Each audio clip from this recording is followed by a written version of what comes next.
움직이는 실물화폐, 금의 비밀. 앞에서 너무 많이 들어서 익숙해지긴 했지만 금이 실물화폐라는 게 잘 와닿지 않을 듯합니다.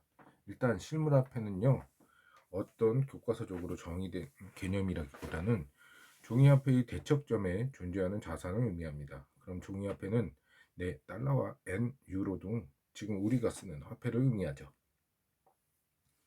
1971년 미국이 금의 속박에서 벗어나 자유롭게 달러를 찍을 때까지 전 세계는 금본위 화폐제로 유지되고 있었답니다. 금본위 화폐제는 한 국가가 돈을 찍을 때 해당 국가가 보유하고 있는 금만큼 돈을 찍을 수 있도록 한 화폐제도죠. 화폐는 신뢰가 핵심입니다. 제가 여러분에게 파는 물건을 사면서 돈을 드리는데 진짜 돈이 아니고 A4 용지에 그냥 10,000원이라고 적어서 드린다면 아무도 받지 않겠죠. 그 종이는 절대 10,000원만큼의 가치를 담보하지는 못합니다. 그런데 만약 여러분들이 저와 굉장히 친한 친구라고 해보죠. 그럼 그 종이를 받으면서 저한테 물건을 줄 겁니다. 다만 여러분은 그 종이에 10,000원을 다른 곳에 절대 사용할 수 없을 겁니다. 네, 신뢰가 없으니 통용되지 않는 거죠. 과거 화폐의 신뢰를 쌓기 위해서는 그 화폐를 누가 발행하는지도 중요했지만 그 화폐의 담보가 무엇인지도 매우 중요했습니다.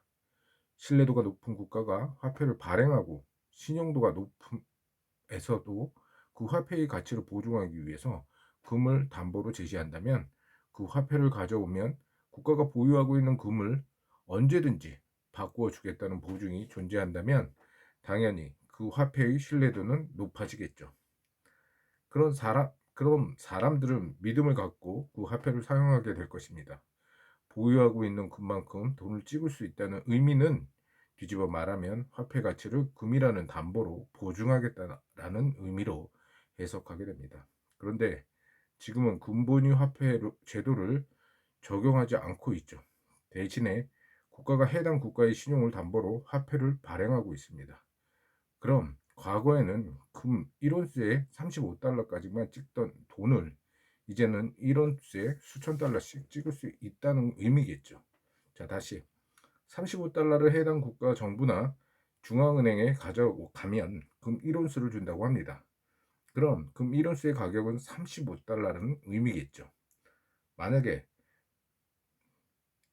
금본위가 무너지게 되면 무분별하게 달러를 찍게 되면 어떤 일이 벌어지게 될까요? 과학적 원리를 이용해서 금을 만들어내는 연금술사가 존재하지 않는 한 혹은 대규모의 금강이 새롭게 발견되지 않는 한 금의 공급은 제한될 것입니다. 그런데 반대로 종이화폐의 공급은 늘어날 수도 있지 않을까요? 네, 금 1온수를 가만히 있는데 종이화폐가 엄청나게 찍혀 나옵니다. 그럼 1온수당 종이화폐의 비율은 온수당 35달러가 아니겠죠? 종이화폐를 찍은 만큼 그 비율로 오르지 않을까요? 네, 2020년 상반기 금 가격은 온수당 1600에서 1700달러로 기록하고 있습니다. 금의 공급은 제한되는데 종이 화폐가 많이 찍혀 나왔다는 의미로 해석할 수 있지 않을까요? 네, 종이화폐의 대척점을 존재하는 자산, 그 자산은 절은 실물 화폐라고 말하고 있습니다. 그리고 금의 가격은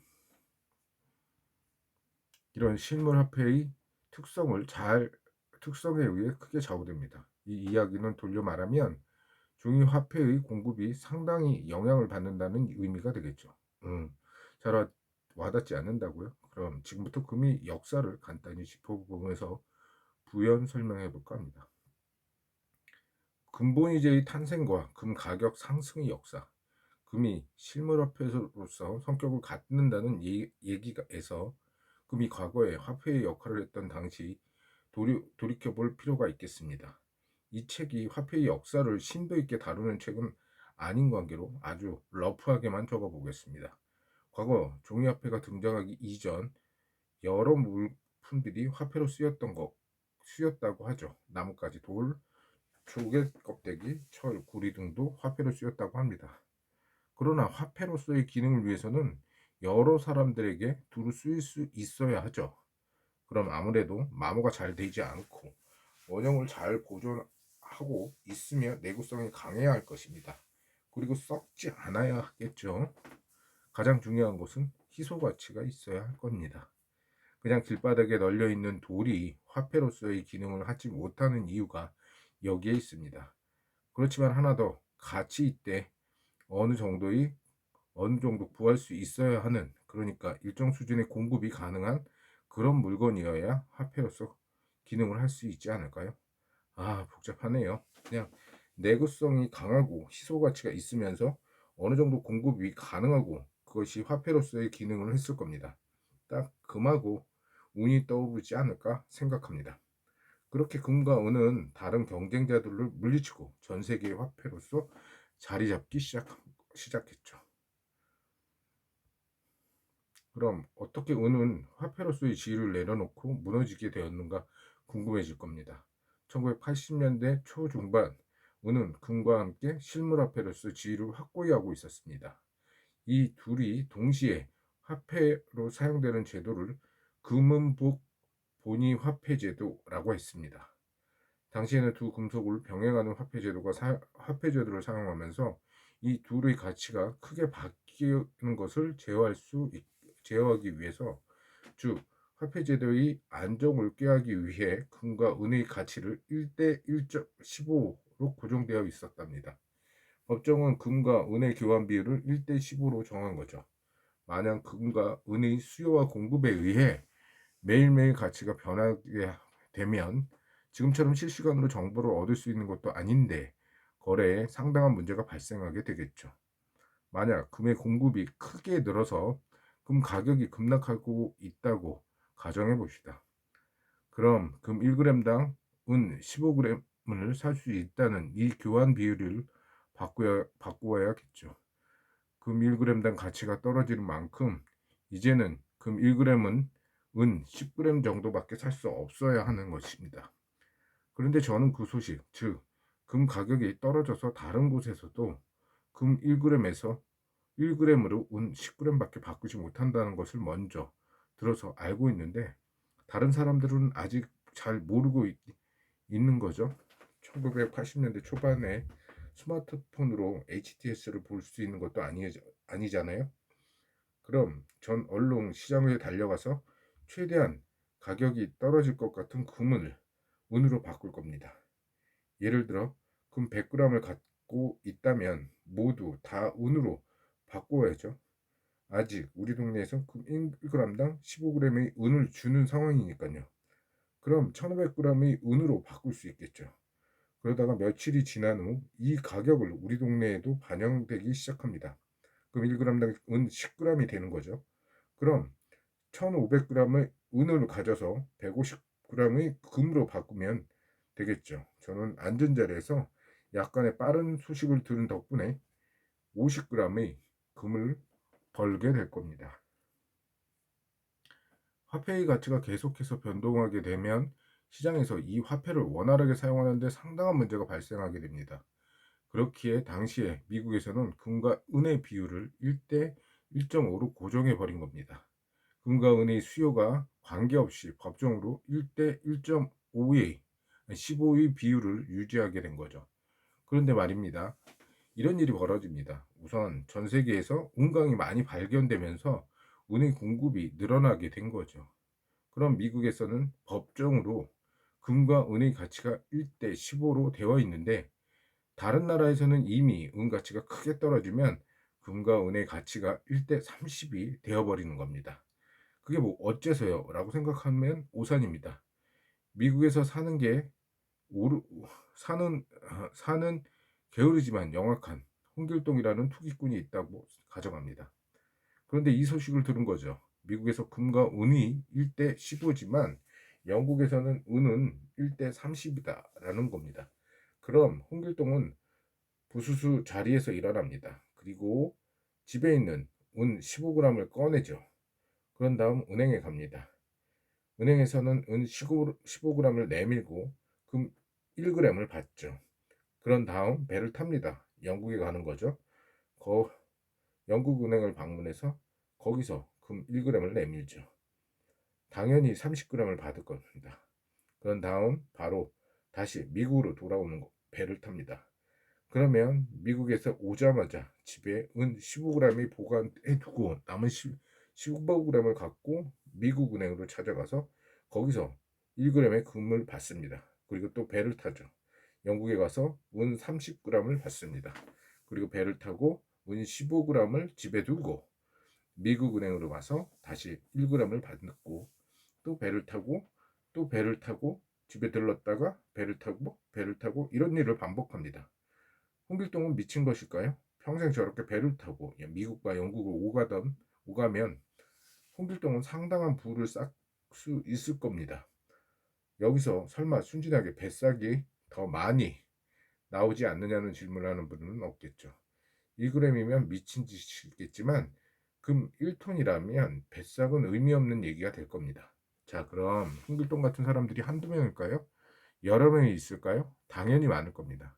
홍길동의 행적을 간단히 분석하면 미국에서 금을 갖고 영국으로 가서 운으로 받고 와서 돌아오는 패턴을 반복하는 겁니다. 이걸 간단히 말하면 미국에서 금이 계속 유출되는 것이고 운이 계속 유입되는 것입니다. 그럼 운강의 발견으로 가치가 하락하고 있는 운만 미국으로 몰려 들어가고 금은 계속해서 미국에서 빠져나오게 되는 거죠. 앉은 자리에서 미국은 국부를 빼앗기는 그림이 나오고 있는 겁니다. 여기에 하나 더, 영국과 독일이 미국보다 선제적으로 운본위 제도를 철폐하고 군본위 제도를 채택하게 되었죠. 이들은 운본위 제도를 버렸다는 의미는 이들과 교육하기 위해서는 운보다 금이 필요하다는 얘기입니다. 그런데 미국에서는 금이 계속 사라지게 되면 나중에 영국과 독일과 같은 유럽과의 교육도 어려워지지 않을까요? 네, 그래서 미국은 최종적으로 금은 복본위 제도를 폐기하고 군본위 제도를 전환하게 됩니다. 화폐로서 은은 마지막으로 퇴장하게 되는 거죠.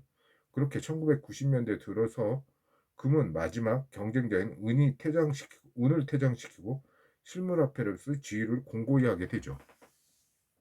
군본위 시대가 열리게 되는 겁니다. 그리고 당시 각 국가는 보유한 금만큼 화폐를 찍을 수 있게 되죠. 미국의 경우 금 1온수당 20달러의 종이화폐를 찍을 수 있었습니다. 뒤집어 말하면 20달러의 종이화폐는 금 1온수로 교환이 가능하다는 의미이죠. 자, 여기서 생각해 봅시다. 금 1온수당 20달러를 찍는다는 얘기는 금 1온수의 시세가 20달러라는 얘기가 되는 거죠. 잘 기억해 두세요. 금 1온수당 발행할 수 있는 화폐의 수량, 이게 금 1온수의 가격이 되는 겁니다. 금본위 화폐 제도의 문제는 경제의 규모가 커지게 되고 교육의 규모가 커지게 되면서 더 많은 화폐가 필요한데 화폐 발행이 금에 갇혀 있다 보니 더 많은 화폐를 공급하는 것이 불가능하다는 점이었습니다. 세계 제1차 세계대전 당시에 그리고 1930년대 초 전 세계가 겪었던 경제 대공황 당시에도 이 문제가 크게 불거지게 됩니다. 1930년대 대공황이 발생했을 때 경기 부양의 필요성이 크게 부각되었습니다. 지금 같으면 기준금리를 인하하거나 양적 완화 등을 단행하면서 엄청난 자금을 시중에 풀면 될 텐데 그때는 근본위 제도의 가치가 있기 때문에 돈을 마음껏 찍지는 못하는 문제가 발생하게 됩니다. 그래서 30년대 초반 우리에게 익숙한 미국의 루즈벨트 대통령은 근본위를 유연하게 적용하는 방안을 도입하게 됩니다. 근본위 제도가 유연하게 간단히 금 1온수당 20달러 찍던 것을 35달러를 찍을 수 있게 되는 거죠. 이렇게 되면 시중에 달러 공급이 더 많이 늘릴 수 있죠. 우리가 고등학교 역사책에서 공부한 뉴딜 정책은 재정 정책이었죠. 정부가 직접 지출을 늘리면서 후보댐을 짓는 인프라 투자 정책을 시행했던 것입니다. 인위적으로 정부가 만들어준 일자리가 늘어나게 되면서 실업이 크게 줄어들게 되는 거죠. 뉴딜 정책이 재정 정책의 큰 축이었다면 루즈벨트 대통령이 당시 시행한 근본위 제도의 유연한 적용, 보유한 금 대비 더 많은 달러를 찍을 수 있게 해준 정책은 화폐 공급을 늘려주는 일종의 통화 정책이라고 볼 수 있습니다. 화폐 공급이 크게 증가하게 되면서 재정 및 통화 정책의 힘이 실물 경제에 녹아들기 시작했죠. 그러면서 1929년 시작되었던 대공황은 1933년을 기점으로 점차 수그러들기 시작했답니다. 물론 이후 1937년 너무나 빠른 경기 부양책의 회수와 전 세계적으로 진행된 환율 전쟁 등의 영향으로 제2차 경제 충격이 발생하긴 했지만요. 당시에 미국 다우지수 차트를 첨부해 봅니다. 그래프 40, 대공황 당시 전후 다우지수 차트. 대공황 발생 이후 큰 폭으로 하락세를 보이던 주식시장은 1932년 루즈벨트의 경기부양책에 힘입어 반등에 성공합니다.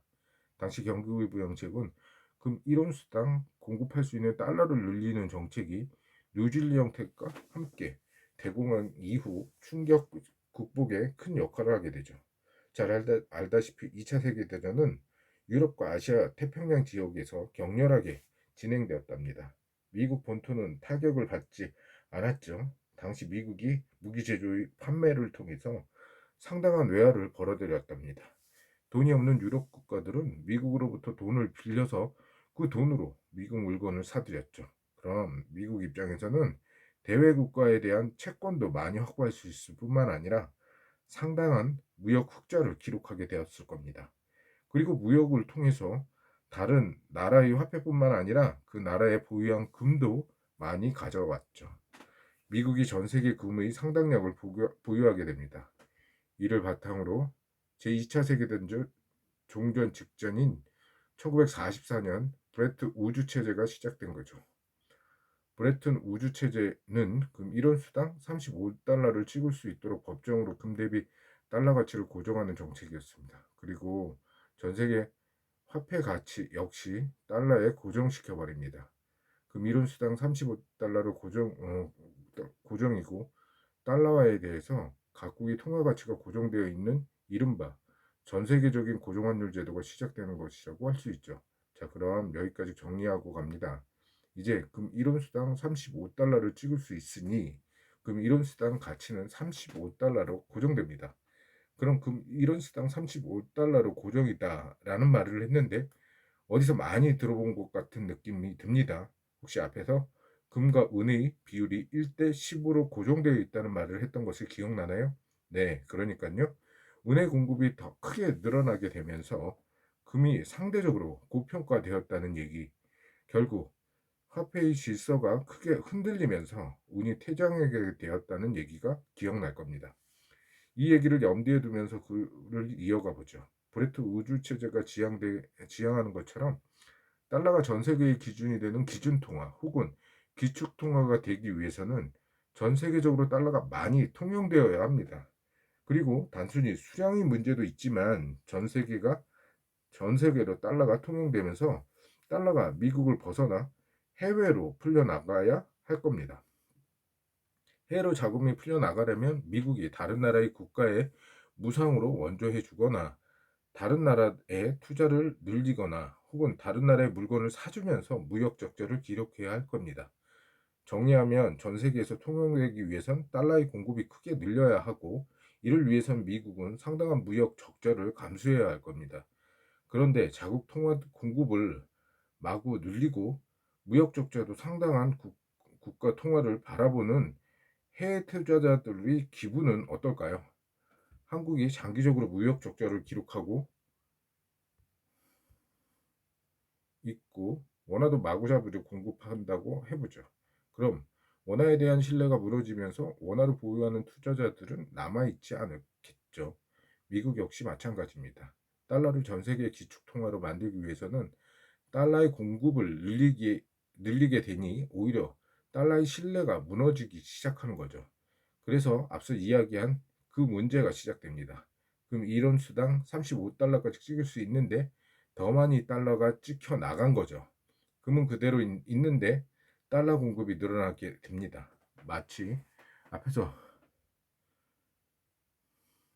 금은 금은 그대로 있는데 은의 공급이 늘어나게 된 것과 동일한 원리죠. 운본위 제도가 붕괴될 당시 사람들은 공급이 늘어난 은을 미국에 밀어넣고 가치가 높은 금을 빼오는 전략을 쓰게 됩니다. 이번에도 비슷하죠. 달러에 대한 신뢰가 떨어지고 달러의 공급이 늘어나는 만큼 달러보다는 금을 갖고자 하는 수요가 크게 늘어납니다. 특히 1960년대 후반 프랑스는 직접 달러를 가져와 가서 금을 달라고 요구하게 되죠. 베트남 전쟁으로 인한 전비 지출이 크게 늘었고 무기를 사들이면서 무역 적자가 훨씬 커졌으며 경기도 침체 일로로 겪고 있던 미국 입장에서는 참 어려운 상황에 봉착하게 된 겁니다.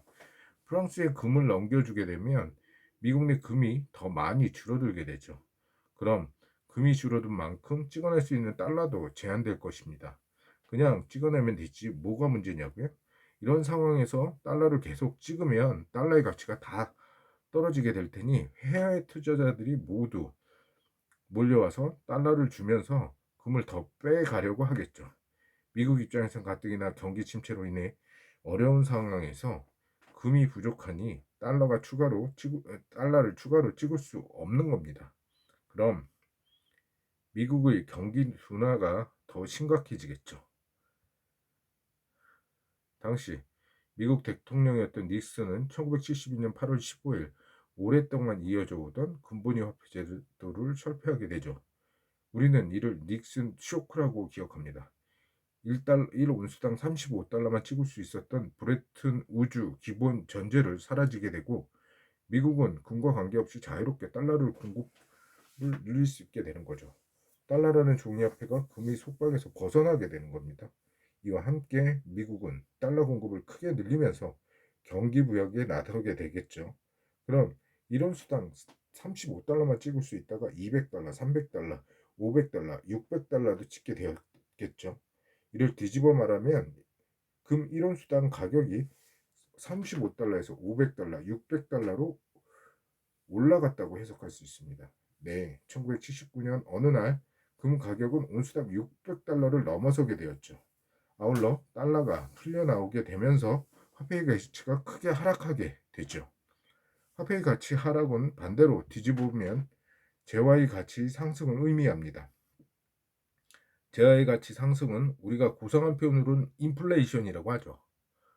당시 중동 산유국들은 제4차 중동정책 이후 원유 수출을 제한하면서 국제 유가를 크게 뛰어 올렸던 것과 괴를 같이 하면서 이렇게 마구 풀려나온 화폐는 1970년대 인플레이션 시대로 만들어버리게 됩니다. 전 세계가 10년 동안 물가 상승으로 몸서리치던 시기이죠. 그래프 40일에서 1970년대 당시 금 가격 차트를 보면서 가죠.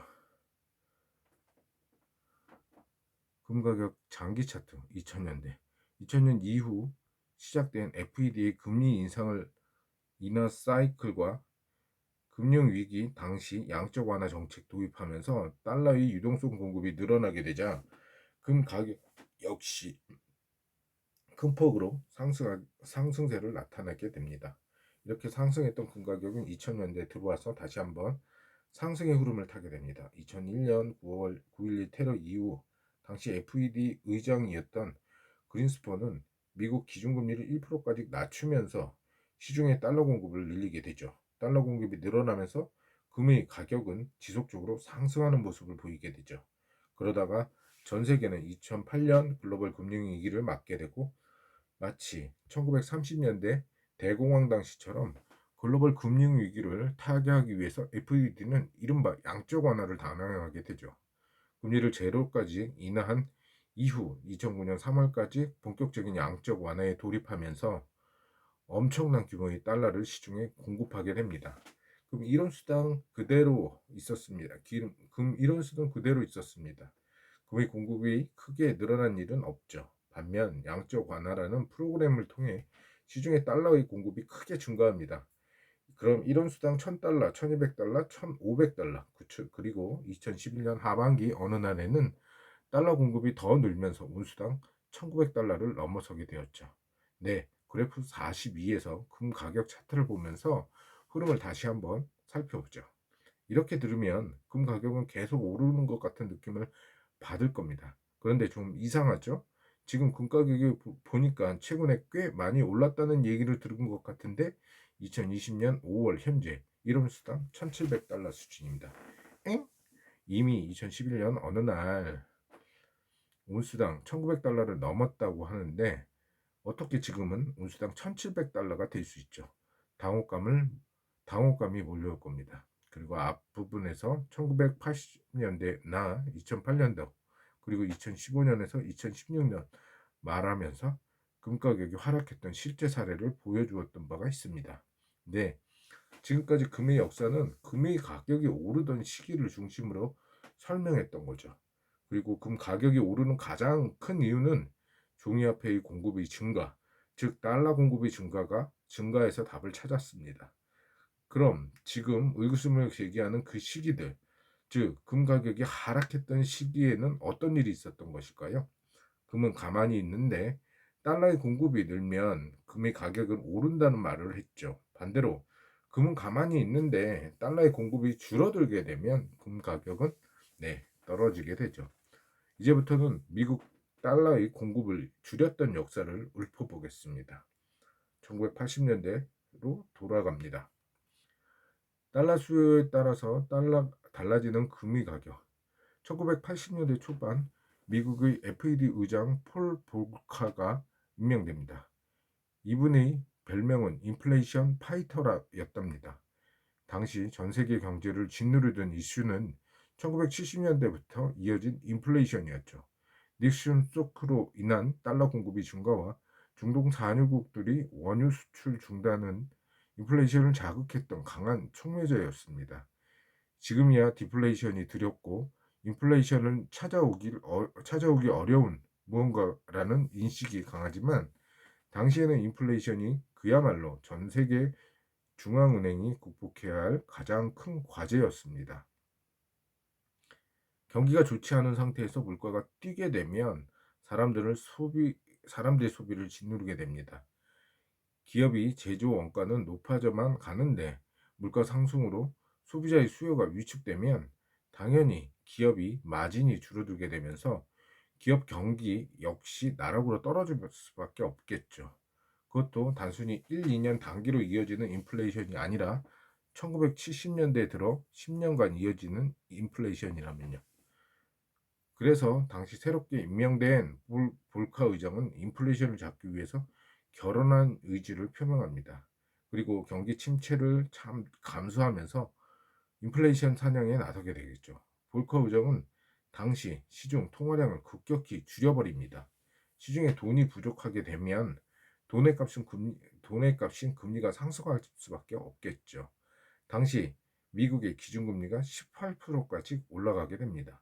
기준금리가 18%면 기업들이 적용한 대출금리는 20%가 훨씬 넘게 되는 거죠. 20% 이상의 대출금리에도 버틸 수 있는 기업들이 그리 많지 않을 겁니다. 당시 실물 경기가 크게 위축되면서 실업률도 10%대가 넘어서게 되겠죠. 실물 일기가 위축되자 기업들은 공장을 돌릴 수가 없게 됩니다. 기업들이 원유 수요가 줄어들게 되니 하늘없이 올랐던 국내 유가는 바닥으로 꼬꾸라지게 되겠죠. 1970년대 당시 물가가 크게 끌어올리는 요인이 달러 공급과 유가 상승이었다고 합니다. 물가의 통화 대량 축소로 인해서 달러 공급이 크게 줄어들게 되었고 유가 역시 가계 수요의 둔화를 반영하면서 추락했죠. 물가 상승을 이끌었던 양대 요소가 모두 무너지면서 인플레이션이 고개를 숙이게 됩니다. 그래프 43 금가격과 미국 10년 국채 금리 차트.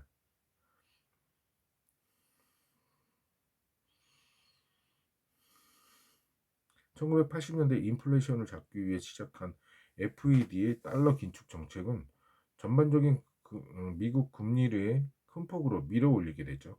16%에 육박했던 미국 10년 국고채 금리와 반대로 큰 폭으로 하락한 국채 금 가격을 확인할 수 있습니다. 그렇다면 금 가격은 어떻게 되었을까요? 네, FED는 당시 시중에 풀렸던 달러를 마구 빨아들였죠. 달러 공급이 빠르게 줄어듭니다. 금 이론 수는 가만히 있는데 시중에 달러를 흡수하게 되니까요.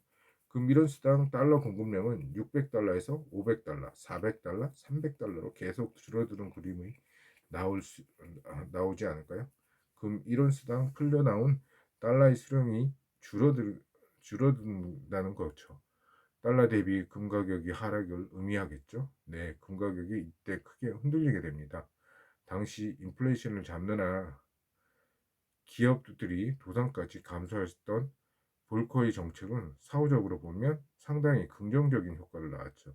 10년간 인플레이션이라는 수렁에서 버텨냈고, 인플레이션을 무너뜨리기 위해서 적용한 초고금리 상황도 극복한 기업들만 살아남았던 겁니다. 정말 강한 기업들이 살아남았던 것이죠. 이제 물가가 안정되고 유가도 하락했습니다. 제조 원가가 떨어졌는데 경쟁자들도 많이 사라진 거죠.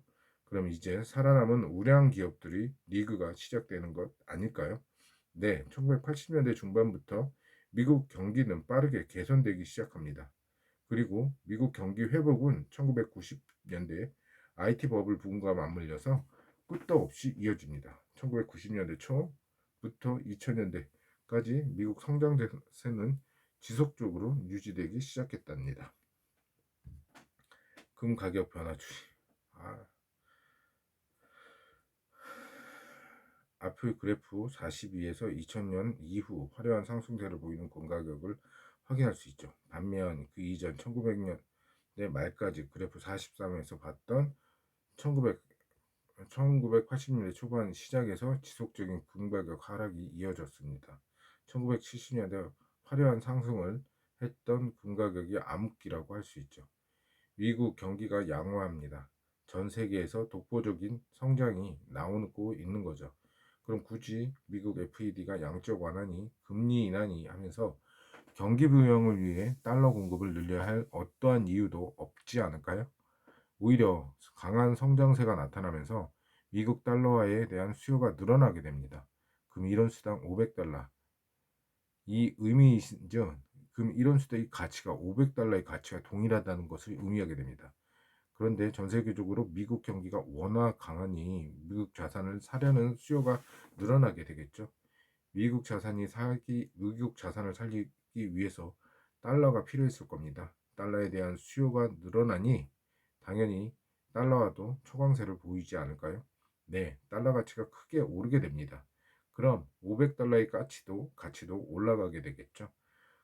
금 1온수당 그대로 1온수는 그대로 있는데 500달러가 예전에 그 500달러가 아닙니다. 예전에 500달러를 줘야 했다면 지금은 400달러만 줘도 금을 살 수 있을 겁니다. 그럼 금 가격은 1온수당 400달러로 하락하게 되죠. 네, 달러 공급이 증가와 하락이 금 가격을 반응하는 것처럼 달러 가격의 수요와 증가에 또 금 가격이 반영하게 됩니다. 달러의 수요와 공급을 모두 고려하면 달러 가격이라는 결론에 도달하게 되죠. 가격은 수요와 공급에 의해서 결정이 되는 것이니까요. 네, 이렇듯 금은 정확하게 달러 가치에 연동하는 경향이 매우 강하다고 보면 되겠습니다. 달러 공급이 늘어서 달러의 가치가 하락합니다. 그럼 그 금 가격이 상승하게 되겠죠.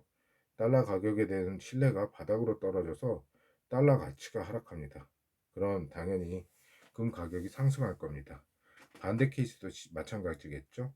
달러의 공급이 줄어서 달러의 가치가 상승하면 금 가격은 하락하게 되겠죠.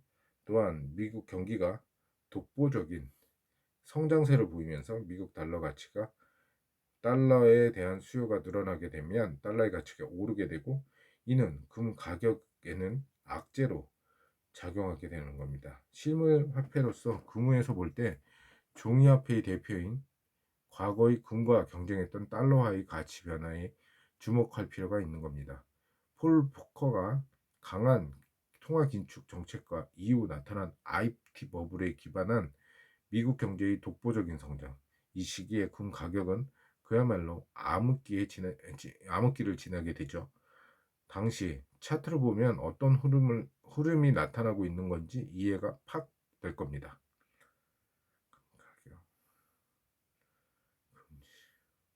네, 지금까지 금 가격이 하락했던 1980에서 90년대를 살펴보았습니다. 달러 가격 공급과 감소와 달리 수요의 증가는 금 가격에 매우 안 좋은 영향을 주게 됩니다. 그럼 이 맥락에서 금융위기 이후 2010년대 중반을 생각해 보겠습니다. 달러 가격 상승은 금의 악재.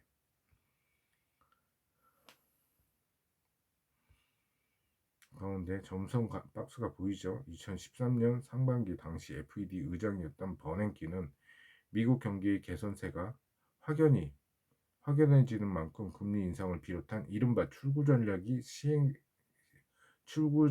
시행을 시사합니다. 제로금리를 취해 파티를 벌이던 채권 시장이 깜짝 놀라는 소리가 들렸겠죠. 네, 미국 10년 국고채가 크게 튀어오른 것을 볼 수 있습니다. 그리고 1, 2개월 전 금 가격이 거의 수직으로 하락했던 것으로 확인이 되나요? 이때부터 2016년 1원 수당 1,050달러 수준으로 하락할 때까지 금 가격은 같이 하락세를 접어들게 됩니다. 2012년 후반부터 미국 경제는 빠른 회복세를 보이게 되죠. 금융위기 이후 전 세계에서 미국 경제가 가장 먼저 그리고 가장 강한 회복세를 보인 겁니다. 미국 경제가 좋아지게 되면 그리고 다른 나라의 국가들이 버벅거리고 있다면 당연히 다른 국가의 자산을 팔고 그렇게 받은 해당 국가의 통화를 팔아서 미국 자산을 사들여야 하지 않을까요? 미국 자산을 사들이기 위해서는 필수적인 과정이 필요합니다. 네, 달러를 사들이는 과정입니다. 이 과정에서 달러에 대한 수요가 크게 늘어나게 되고 달러는 강세를 보이게 됩니다. 2012년 후반부터 미국 경기 회복에 대한 기대감이 작용하면서 달러 가치가 강세 전환을 시작했죠. 그리고 2013년 5월 당시 FED 의장이었던 버냉키는 금융위기의 상흔을 딛고 미국 경제가 어느 정도 정상 궤도를 복구했다는 듯 언급을 하죠. 그리고 과거 금융위기 당시 진행해왔던 과도한 경기 부양책을 조금씩 나가는 이른바 출구 전략을 시작하게 됐죠. 네, 이제 미국 경기가 좋아진다는 인식이 그동안 크게 늘려왔던 달러 공급을 줄이겠다는 의미입니다. 미국 경제가 좋아지면 달러의 수요가 늘어나는 건데 여기에서 달러 공급이 줄어들게 되면 달러의 가치는 크게 상승하게 되지 않을까요? 달러의 가치 상승은 금 가격에는 당연히 악재로 작용했을 겁니다. 2013년 기점으로 해서 금 가격은 맥을 묻히면서 무너져 내리기 시작했답니다. 그리고 미국 FED는 2014년 하반기 양적 완화 중단을 선언하죠. 그리고 2015년 12월, 2016년 6월 이후 최초 금리 인상을 단행하면서 제로 금리를 끝냈죠. 이와 함께 2015년 12월 말에 지속적인 금리 인상의 사이클을 가동하여 2016년에 추가 4차례 인상, 2017년에 4차례 인상, 2018년에 3차례 인상해서 제로에 붙어있던 FED 기준금리를 3%대 중반까지 밀어 올리겠다는 야심찬 계획을 반영하죠. 관련 기사를 잠깐 보시겠습니다. 연준, 윌리엄스 올해 3에서 5회 차례 금리 인상. 존 윌리엄스 미국 샌프란시스코 연방준비은행 총재가 올해 최대 5차례의 금리 인상을 전망했다. 윌리엄스 총재는 4일 미국 경제 전문지 매체 CNBS 인터뷰에서 지금 시점을 보면 3에서 5회 금리 인상이 타당하다고 본다고 밝혔다. 연준은 지난해 12월 약 9년 반 만에 첫 금리 인상을 단행했다. 12월 연준이 공개한 점도표에서 연준 위원은 4차례 금리 인상을 전망했다. FED 위원들이 지난 2016년 연내 4차례 인상을 마음에 두고 있었던 내용이죠. 금융시장은 미래를 반영합니다. 그의 의미인즉 이런 FED 계획을 듣고 시장은 크게 긴장할 수밖에 없었겠죠. 달러를 가진 사람들은 향후 계속된 금리 인상 혜택을 받으면서 더 많은 이자를 받게 됩니다. 투자는 지금 내가 사들인 것을 나중에 누가 사주는데 그 묘미가 있죠. 지금 0.25%밖에 이자를 주지 않지만 미래에는 3% 중반대의 이자를 줄 겁니다. 지금 달러를 사놓으면 나중에 3%대 중반의 이자를 줄 때까지 뒤에서 누가 팔아달라고 애원하지 않을까요? 그때 비싸게 팔면 되니까요. 미래를 반영하면서 달러의 가치는 하늘로 튀어오르기 시작했죠. 2015년 12월 FED는 금리 인상으로 달러 공급을 줄였습니다. 추가적인 금리 인상 스케줄을 발표하면서 달러 공급이 앞으로 더더욱 줄어들 것이라고 시사했습니다. 그리고 달러에 대한 수요는 크게 증가했죠. 그리고 달러 공급이 줄고 수요가 늘어나는 그림이 그려졌을 것입니다. 금 가격은 어땠을까요? 네, 금 가격은 온수당 1050달러를 위협할 정도로 크게 하락했죠. 그래프 45에서 말한 FED 금리 인상 시상 이후 2015년이 되자 FED는 본격적인 금리 인상 카드를 만지작거리기 시작했죠. 달러는 강세를 보였고 반대로 금 가격은 지속적인 하락세를 보였답니다. 특히 2015년 2월 단행된 첫 금리 인상을 전후로 해서 금 가격이 보다 크게 하락하는 것을 그리고 달러 가치가 크게 상승하는 것을 확인할 수 있죠. 당시 미국 금리 인상에 대한 두려움으로 전 세계 주식 시장이 크게 흔들렸답니다. 금 가격 역시 맥을 못 추고 무너져 내렸죠. 이제 이 두 가지를 합쳐볼까요? 네, 주가와 금 가격이 같이 무너진 겁니다. 금은 안전한 자산인가요? 안전한 자산이라면 위험 자산인 주가가 하락할 때 강세를 보여야 하지 않을까요? 앞서 금이 안전 자산이 아니라고 말했던 가장 큰 이유가 여기에 있는 겁니다. 금은 안전한 자산이 아니고요. 실물화폐의 성격을 갖고 있는 자산입니다. 실물화폐로서의 특성은 결국 달러, 즉 종이화폐의 가치와 반대로 움직인다는 것을 말하는 거죠. 달러가 강해지면 주식시장은 무너지는 경우 금은 전혀 포트폴리오의 방어 효과를 주지 못합니다. 주식시장과 함께 금 가격이 무너지는 현상을 보다 명확하게 보여주는 상황이 과거 두 차례 더 있었죠. 바로 2008년 글로벌 금융위기와 2020년 코로나19 사태로 인한 금융시장 붕괴 당시 바로 그때입니다. 당시 상황을 한번 되짚어 보죠. 2008년 9월 리먼 파산 전후에서 금융시장에서는 서로를 믿지 못하는 분위기가 팽배했습니다. 서브프라이즘 모기지 연계로 거대한 부실이 잠재되어 있다. 누가 그 부실 덩어리를 더 많이 갖고 있는지 모른다는 등 그런 얘기가 오고 갔습니다. 그럼 서로가 서로를 믿지 못했고 아주 짧은 만기라도 대출을 해주지 않은 일이 벌어졌죠. 금융시장의 핵심은 신용의 흐름 일진데 자금이 흐르지 않으니 금융시장의 달러 자금 부족 현상이 심해지게 됩니다. 현금 여유가 있는 금융기관들도 언제 어떻게 부실을 파고해 자신들이 덮칠지 모르니 서로 현금, 즉 달러를 쟁여두려는 심리가 강해졌던 거죠. 현금이 부족한 금융시장들은 어떻게든 달러를 구하려고 수소문을 하게 됩니다. 네, 금융시장 전반에 달러 현금 공급이 사라졌죠. 반대로 절박하게 달러를 구하려는 수요가 크게 늘어나게 됩니다. 달러의 공급은 줄어들고 달러의 수요가 늘어나는 상황, 주식시장을 비롯한 대부분의 금융시장에서 큰 폭의 가격 하락이 연출되었답니다. 그럼 안전자산으로 인식된 금의 가격은 어떻게 되었을까요?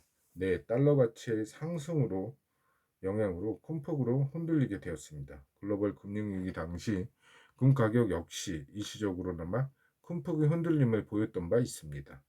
당시 주요 금융시장의 차트와 금 가격을 비교한 앞서 나왔던 그래프 25를 보면서 위 상황이 한눈에 그려질 겁니다. 이제 지난 2020년 3월이었던 코로나19 때 사태를 보죠. 코로나19 사태로 인해 금융시장이 흔들리기 시작합니다. 문제는 금융시장이 전반에 걸쳐 부채가 상당히 많았다는 겁니다. 부채는 많은데 일시적으로 경제가 멈추게 되는 일이 벌어지죠. 일시적이라고는 하지만 실제로 언제쯤 코로나19 사태로 인한 경제 활동의 마비가 끝나게 될지 아무도 모르는 상황이었습니다. 부채가 없다면 문제가 크지 않을 수 있지만 거대한 부채를 갖고 있다면 진짜 불안한 상황이 되겠죠. 돈을 빌려준 채권자 입장에서는 빨리 돈을 회수해야 할 겁니다. 그리고 채무자들 입장에서는 언제 다시금 돈을 벌 수 있을지 모르는 만큼 빌릴 수 있을 때 최대한 많은 돈을 빌려야겠죠. 아마도 많은 분들은 코로나19 사태 당시 마스크를 구하기 위해서 줄을 길게 선 경험이 있을 겁니다. 저 역시 상당히 오랫동안 기다리다가 마스크를 사곤 했죠. 그런 일이 발생하는 가장 큰 이유는 무엇일까요? 마스크 공급이 절대적으로 부족하다는 얘기도 맞긴 하지만 근본적인 원인은 수요 쪽이 더 크다고 생각합니다. 코로나19 사태가 언제까지 이어질지 알 수가 없는 겁니다.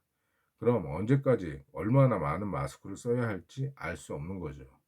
지금 당장 마스크가 있기는 하지만 미국의 미래에 어쩌면 수년간 마스크를 써야 할 수도 있습니다.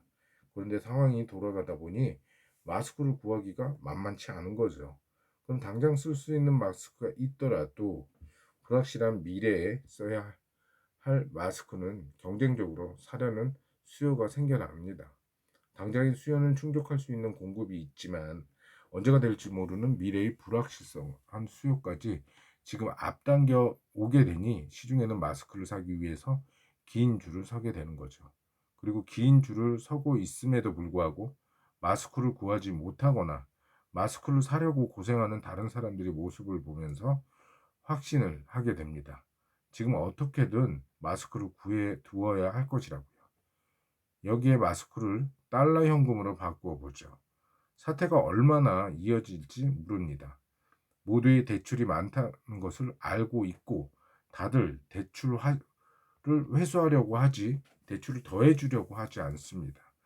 그럼 지금 당장 쓸 돈은 있지만 이런 사태가 중장기적으로 이어지게 된다면 달러 부족이 시달릴 수 있죠. 그리고 궁극적으로 그 상황에서 달러를 구하지 못한다면 파산이라는 최악의 상황을 겪을 수 있습니다. 그럼 모두들 달러를 미리 확보하려는 경향이 나타나게 됩니다. 말했던 것처럼 지금 당장 쓸 달러가 있는 금융기관들도 혹시 모르니 미래를 위해 지금 달러를 확보하려고 난리가 나는 겁니다. FED는 코로나19 사태가 심각하게 돌아가자 신속히 기준금리를 0%로 인하했죠. 그리고 7천억 달러의 양적 완화를 통해서 달러의 유동성을 공급을 나섭니다. 달러의 공급이 늘어났음에도 불구하고 당장 빚을 갚기 위해서 아웅성치는 달러의 수요와 미래의 달러의 니즈까지 끌어다가 달러를 사들이는 수요까지 겹치니 당연히 달러의 초강세가 나타납니다. 네, 달러 공급이 양적 완화를 통해서 늘어났어도 달러의 수요가 폭발적이면서 달러 현금이 귀해졌던 지난 2020년 3월 당시 금 가격 역시 힘을 쓰지 못하고 한 차례 큰 폭으로 하락하게 됩니다. 당시 주식과 함께 무너지던 금을 궁극의 안전자산이라고 하기에는 무언가 부족한 점이 있는 거죠. 그럼 금 가격 하락뿐만 아니라 금시장 전체를 걸쳐 나타난 2008년 10월과 2020년 3월 당시에 이런 충격을 어떻게 해소되었을까요? 2008년의 경우는 FED는 빠른 속도로 기준금리를 0%로 인하했죠. 그리고 금리를 추가로 더 낮출 수 없게 되자 2009년 3월 양적 완화를 전격적으로 시작하게 됩니다. 시중에는 장기 국채를 사들이면서 달러의 공급을 크게 늘리게 된 거죠. 여기에 그치지 않고 2010년 11월 2차 양적 완화를 그리고 2012년 9월 3차 양적 완화를 하면서 강한 통화 완화 정책이 이어지게 됩니다. 결국 극단적인 달러 수요가 나타나고 있을 때 시장에 예상했던 것보다 강한 달러 공급 프로그램이 가동한 거죠. 달러 수요가 매우 강했지만 달러 공급 역시 이례적인 레벨로 쏟아지게 되니 달러 부족이 풀려나면서 달러의 초강세가 점차 완화되죠. 이는 금 가격의 회복과 중장기적인 상승세를 만들어내게 됩니다. 2020년 역시 크게 다를 바 없습니다. 제로금리까지 기준금리를 낮추고 과거처럼 7천억 달러 수준의 양적 완화를 단행했음에도 금융시장이 크게 흔들리자 2020년 3월 24일 FED는 이른바 무제한 양적 완화를 시작하게 됩니다. 시장에 7천억 달러만큼 주겠다가 아니라 무제한으로 시장이 필요한 만큼 달러를 찍어서 풀어주겠다는 것이죠.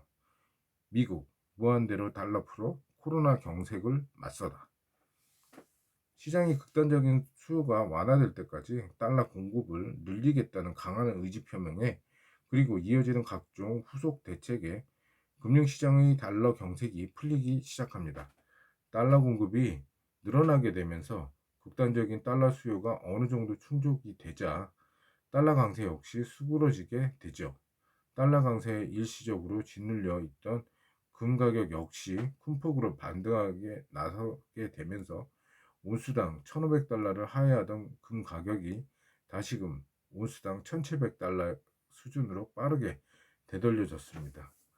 앞에서 달러의 마스크의 비유를 했던 마스크의 비유를 했는데요. 마스크 부족을 해결하는 방법은 하나밖에 없을 겁니다.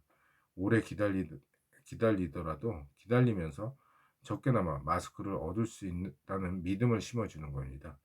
좀 기다리더라도 어떻게든 구할 수 있다는 믿음이 생기면 어느 정도 마스크를 보유하고 있는데도 불확실한 미래를 위해서 마스크를 쟁여두려는 심리를 크게 완화될 수 있습니다. 그리고 코로나19 사태가 생각보다 길게 이어지지는 않을 것이라는 기대감은 더더욱 미래의 마스크 수요에 대한 수요까지 당겨와서 만들어지는 극단적인 마스크 부족 현상을 풀어내는 해법이 될 수 있죠. 금융시장 역시 사뭇 비슷합니다. 뱅크런이라고 들어봤나요? 은행이 망할 것 같습니다. 그럼 내가 해둔 예금을 찾지 못하는 것에 대한 두려움이 커지죠. 당장 돈을 쓸 일은 없습니다. 즉, 돈을 써야 하는 수요는 아닙니다만 그 돈을 나중에 받을 수 없다는 두려움이 커지면서 미래의 돈에 대한 수요를 미리 당겨와서 지금이라도 돈을 찾아두겠다는 마음이 생겨나게 되는 거죠. 그래서 은행으로 달려가게 됩니다. 은행은 민간을 돈을 받아서 일부는 중앙은행에 쟁여두고 남은 돈을 대출해 씁니다. 일부 남겨두는 이유는 중간에 은행에 와서 돈을 찾아가는 고객이 있기 때문이죠. 그러나 절망적인 상황이 되자 모든 사람이 돈을 찾으려고 몰려듭니다. 내 돈을 찾을 수 없다는 생각에 미래 수요까지 감안해 돈을 찾으려는 사람들이 생겨나게 되면서 은행 앞에 길게 줄이 늘어서게 됩니다. 네, 예금을 찾고자 하는 사람들이죠. 1920년대 말 미국 경제 대공황 당시 은행 앞에 길게 늘어선 예금자들의 사진이 이런 상황을 대변하죠. 2020년 3월 20일 코로나19 사태로 인한 금융시장의 혼란이 극에 달했던 당시 금 가격은 온수당 1,700달러에서 1,450달러 수준으로 큰 폭으로 하락하게 됩니다. 반면 달러 스마일 특성을 가진 안전자산인 달러는 초강세를 보이게 되죠. 달러 인덱스 급등과 금 가격 급등이 인상 깊은 대조를 이룹니다. 이때 중앙은행은 정부가 나서서 시중은행에 예금한 고객들의 예금은 정부가 만기까지 확실하게 돌려주겠다는 의사를 표명합니다. 그럼 줄을 서 있던 사람들 중 당장 자금이 필요하지 않은 사람들은 발길을 돌리게 되겠죠. 미래 수요일, 즉 당장 돈이 필요하지 않지만 불확실성이 반영하면서 나타나는 가수요를 차단하기 위해 믿음을 심어주는 정책이 나오면 이 마스크 예금 지급이 그리고 달러의 극단적인 부족 현상을 해결할 수 있겠죠. 시장의 기대를 뛰어넘는 FED의 과감한 무제한 양적 완화 이후 시중의 극단적인 달러 선호 현상이 풀리면서 금도 다시금 제자리를 찾게 됩니다. 앞서 금이 안전자산이 아니라는 이야기를 하면서 보았던 그래프를 다시 보면 정리할까 합니다.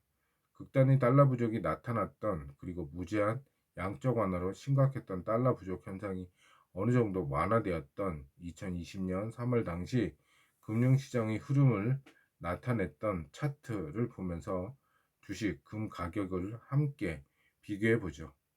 그리고 2008년 글로벌 금융위기 당시 상황과 비교하면서 금의 특성을 이해하는 데 도움이 되리라 생각합니다. 그런데 이 그래프는 어디서 본 것 같지 않나요? 바로 앞부분에서 금이 안전자산이 아니라는 말을 할 때 이미 인용되었던 차트입니다. 앞에서 궁금증을 해결했으리라 생각합니다.